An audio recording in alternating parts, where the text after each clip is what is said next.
নমস্কার বন্ধুরা, আমি সুপর্ণা আর সুপর্ণা মাইম ব্লগের নতুন একটি ব্লগ ভিডিও নিয়ে শুরু করছি। তো আজকে সকাল সকাল একটা সুন্দর একটা সকাল আমার খুব ভালো লাগছিল, কিন্তু একটা সমস্যা হয়ে গেছে। আর দেখো, ভিডিওটি দেখো প্রথম থেকে সকাল থেকে রাত পর্যন্ত তোমাদের সাথে কী কী শেয়ার করি, তো তোমরা দেখতে থাকো। আর এই যে দেখো, গাছের গোলাপগুলো এত ভরে গেছে যে কী করবো। সকালবেলায় ওখানেই কিছুটা হাঁটাহাঁটি করার পর ঘরের মধ্যে এসে কিছু এক্সারসাইজ করে নিলাম। তো তারপরেই দেখো, মাদুর পেতে নিয়েছি, ঘরের বাদবাকি কাজগুলো ঘর ঝাড় দিয়ে মুছেও নিয়েছি।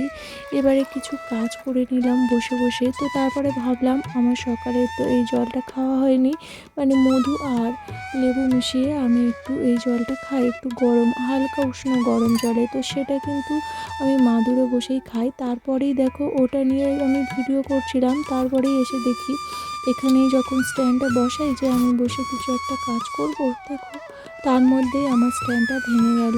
তো স্ট্যান্ডটা ভেঙে গেলে আর কি করব। তারপরে ভাবলাম আজকে ভেঙে যাক, আজকে যেহেতু আমি ব্লগ ভিডিও শুরু করেছি, আমি আজকে পুরো কমপ্লিট করব। তাই এখানে ওখানে বসিয়ে স্ট্যান্ড ছাড়াই আজকের ভিডিওটা বানালাম। জানি না কতটা ভালো লাগবে তোমাদের আর কতটা ভালোবাসা দেবে। যদিও এর আগে আমার একটা স্ট্যান্ডের পাগুলো ভেঙে গেছিলো। স্ট্যান্ডের সব কিছু ঠিক আছে, কেন জানি না এই স্ট্যান্ডের পাগুলো ঠিক মজবুত নয়। তো যাই হোক, মানুষেরই এখন আর কোনো কিছু হাড় মজবুত নেই, আর ওরাও তো পুরো খাঁটি হবে কি করে। আজকে দেখো বিছানার চাদরটা চেঞ্জ করে দিয়েছে, আর আমার মামা এসে কারসাজি করা শুরু করে দিয়েছে। মানে আমি যা কিছু গুছাই, ও কিন্তু সেই গুছানো খুব, মানে সেই গুছানোর মধ্যে কিছু একটা নতুনত্ব করে গোছায়। তো তারপরেই ছাতুর শরবত বানিয়ে দিয়ে মেয়েকে খেতে দিয়েছিলাম। আর একটা লাড্ডু আর একটা পাউরুটি ছিল। শুভেচ্ছার বাবা তো আজকে ডিউটিতে আছে, তো ও ছাতুটা অল্প খেয়েছিল আর বাকিটা আমি খেয়েছিলাম। তাই ভাবলাম লাড্ডু আর রুটিটাও ভাগাভাগি করে খেয়ে ওকে পড়তে বসিয়ে দিয়েছিলাম। আর আজকে স্কুল ছুটি রয়েছে, যেহেতু আগামীকাল পরীক্ষা রয়েছে। আর শুভেচ্ছা পান্তা খাওয়ার বায়না নিয়েছিল সেই সকালবেলায়, কিন্তু যা হোক করে ওকে ছোলার ছাতু দিয়েছিলাম। তারপরেই দেখো, পান্তা খাওয়ার কথা ওর ঠিক মনে আছে, আর লঙ্কা দিয়ে ওর পান্তা খুব প্রিয়। তো তারপরেই আলু ভাজা করে ওকে দিয়েছিলাম, আর আমিও আলু ভাজা নিয়ে কিছুটা মুড়ি খেয়েছিলাম। আর দেখো, তারপরেই অনেক জামা কাপড় কাচার তো আমার শেষ নেই।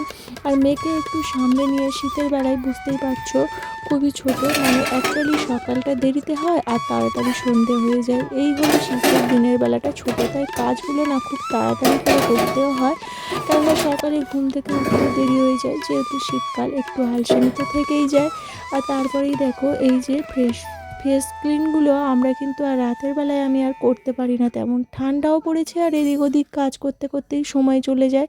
তাই এখন থেকেই ঠিক করেছি স্নানের সময় আমি পুরো ভালোভাবে ফেস ক্লিন বা ফেসিয়াল জাতীয় কোনো কিছু, ফেস প্যাক এগুলো মেখে নেব। তারপরেই সুন্দর করে স্নান করে একটু সাজুগুজু করে রেডি হয়ে গেছি, কেননা অনেক দিন ভাবলাম শাড়ি পরা হয় না। তো মাঝে মাঝে যাই হোক, ভিডিওর দৌলতে আমার একটু ভিডিওর জন্য বাড়িতে একটু শাড়ি পরা হয় এখন। ইভেন আমি কেন, প্রায় মেয়েই এখন বাড়িতে এখন নাইটিটাই এখন সব থেকে আমরা স্বাচ্ছন্দ্য মনে করি, বা সেটাকে অনেকটা কমফোর্টেবল মনে করি। তো আমিও সেরকম, তাই শাড়ি টাড়ি পরা হয় ওই ওকুশনে বা একটু পুজো পার্বণে। তারপরেই দেখো, ঠাকুরের আমার ভোগ দেওয়া হয়ে গেছে, আর এইবারে খাওয়ার পালা। চলো তোমাদেরকে শেয়ার করি আজকের কি রান্না হয়েছে আমাদের। তো একটু দেখো, ভাত বাড়তেই চলে এসেছি, বাকিদের সবার খাওয়া হয়ে গেছে, শুধু হাজব্যান্ড একটু দেরিতে এসছে, তাই আমি আরও একসাথে খাবো। মেয়েকে তো আগেই খাইয়ে দিয়েছি ওর ঠাম্মা দাদু আজিমার সাথে। আর এই যে দেখো, আজকের করলা আর মাছের ঝোল, তেমন কিছু রান্না আজকের হয়নি। তো শীতের বেলায় এই দুটো আইটেমই আমাদের কাছে অনেক। তো বিকেল বেলায় এখন হয়ে গেছে, তো বিকালটাও তোমাদের সাথে আজকে শেয়ার করছি, যেহেতু সকাল থেকে রাত কী কী করি তোমাদের সাথে শেয়ার করব। আর এই যে দেখো, ধনে পাতার বীজগুলো না, এগুলো হচ্ছে চেলা, মানে দুভাগ করা রয়েছে। আমি আগের বেলায় যে ধনে পাতা কিনেছিলাম, ধনে পাতার বীজ তোমাদেরকে তো দেখিয়েছিলাম, চারাও গাছও বেরিয়ে গেছিলো। দেখো, এগুলো কিন্তু গোটা ছিল, কিন্তু কেন জানি না এবারে ভাঙা। তো যাই হোক, আমি এই ভাঙাগুলো আজকে জলে ভিজিয়ে রাখবো। আর গত দুদিন, মানে আগামী দুদিন আমি ভিজিয়ে রাখবো, কেননা 24 ঘন্টা বলে, কিন্তু আমি 48 ঘন্টায় রাখবো, কেননা সময় নেই, কালকের আর সম্ভব হবে না। আজকে যেহেতু বাগানে কাজ করব, কালকের আর বাগানে কাজ করব না, কেননা রেগুলার করলে আমার ওইদিকে সেলাই বা ভিডিও এডিটের কাজগুলো না পিছিয়ে যায়। বিকেলবেলায় তো ম্যাক্সিমাম করি। আর দেখো আমার গাছের ওলকপির গাছের ওলগুলোও ধরে গেছে, আর এইগুলো ঝামেলা হয়েছে। এই যে বিন কড়াই গাছ দিয়েছি, এইগুলো না পালা নিচ্ছে। তো পালা ভাবছি কি করে, কোথা থেকে পালা দেবো। তারপর শাশুড়িমাকে বলতে উনি কয়েকটা পেয়ারা গাছের পালা আমাকে কালেক্ট করে দিয়েছে, তো সেইগুলোই করব। তার মধ্যেই দেখো 10 টাকাওয়ালা গাড়ি এসেছিলো, আর তার থেকেই আমি এই 3টে কিনেছি। কত সুন্দর কিউট কিউট না, তো আর লোভ সামলাতে পারলাম না, কিনেই নিয়েছিলাম। তো তারপরে বাগানের কিছু পালাগুলো আমি দিয়ে দিচ্ছি। তো হাজব্যান্ড এগুলো কেটে দিয়েছিল, আমাকে কাটতে দেয়নি। আর সত্যি বলতে কি, দা দিয়ে কাটাকাটিতে আমার একবার হাতে কী হয়েছিল, অনেক মানে কেটে গেছিলো, অনেক ছোটোবেলায় যদিও। তো সেখান থেকে আমি দা কাটি, কিন্তু খুব ভয় বা সাবধানে কাটি।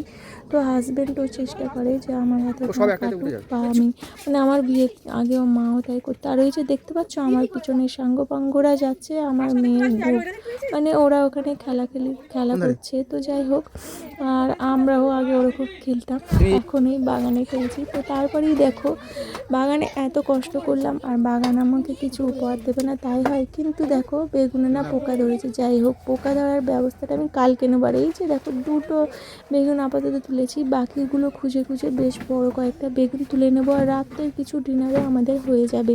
তো গাছে এরকম বাড়ির সামনে টুকটাক সবজি যদি লাগিয়ে রাখি না, কতটা সুবিধা হয়।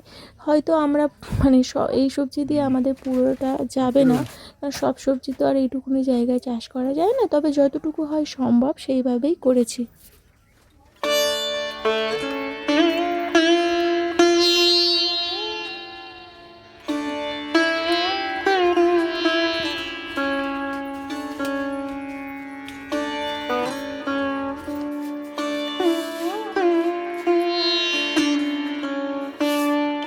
আমাদেরকে তো বললাম স্ট্যান্ডটা ভাঙা ছিল, আর তাই বিকেলবেলা গাছের ভিডিও আমি ভাবলাম করতেই পারবো না। তারপরে হাজব্যান্ড তো ঘুমিয়ে পড়েছিল, ওনাকে ডেকে ডেকে বললাম চলো আমার একটু ভিডিও ধরে দাও।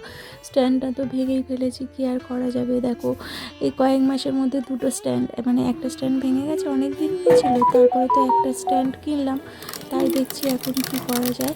তো তারপরেই দেখো যখন এডিট করছি, আমি একটা ব্যবস্থা প্রায় করেই ফেলেছি, তোমাদের সাথে শেয়ার করবো। যাই হোক, সন্ধ্যেবেলায় এবার বাড়িতে আছে, আর ও একটু সন্ধ্যেবেলায় থাকলে, বিশেষ করে শীতের সময়, একটু কফি বা চা খেতে চায়। তো আমার কাছে কফিটা বেটার লাগে, আর খুব তাড়াতাড়িও হয়ে যায় বানানো। আর এছাড়া মেয়ের পড়ানোও রয়েছে, মেয়ের তো পরীক্ষা শেষ হয়নি। তো যাই হোক, মেয়ের পরীক্ষা শেষ হয়ে যাবে আগামী দিন। তো এইবারে কফিগুলো আমি ঠিক এইরকমভাবে বানাই। তো আর একটা কাপে আর নিলাম না, একটা গ্লাসে, মানে যেই গ্লাসে বানিয়েছি সেই গ্লাসে আর একটা কাপে নিয়েছি। তো বাকিগুলো মুড়িটা আমি এখন মেখে নেব, তা মুড়ি দিয়েই খাবো আজকে।